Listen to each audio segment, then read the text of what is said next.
ఆ యొక్క పరలోక రాజ్యాన్ని మనం ప్రవేశించాలంటే, దేవుని రాజ్యంలో మనం ప్రవేశించాలంటే ఈ భూలోకంలో ఆశీర్వాదాలు తలనొప్పి తగ్గవచ్చు, క్యాన్సర్ తగ్గవచ్చు, ఎలాంటి పక్షవాతం తగ్గవచ్చు, లేకపోతే అప్పులు కావచ్చు, విడిపడవచ్చు. కానీ ఆత్మీయమైన ఆశీర్వాదాలు యొక్క గొప్ప విషయం. ఆత్మీయమైన ఆశీర్వాదాలు అవి మనం సంపాదించుకోవాలి. అబ్రహాము అలా సంపాదించుకున్నాడు. అబ్రహాము కోటీశ్వరుడే, ధనవంతుడే, కానీ పెద్ద బిల్డింగ్ నిర్మించుకోవాలా. అబ్రహాం ఎక్కడ ఉన్నాడు? గుడారాల్లో నివసించాడు. కారణం ఏంటి?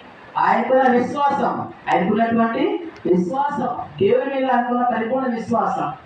కాబట్టి పరలోకంలో నా నివాసం ఉందని విశ్వసించాడు.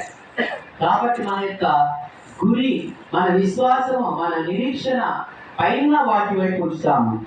దేవుని మీద మనం ఉంచుతాము. పరలోక రాజ్యంపై మనము ఆనుకొని, దేవుని మీద మనం ఆనుకొని మన నివాసం పరలోకంలో ఉందనే విశ్వాసం మనం కలిగి ఉన్నప్పుడు అనేక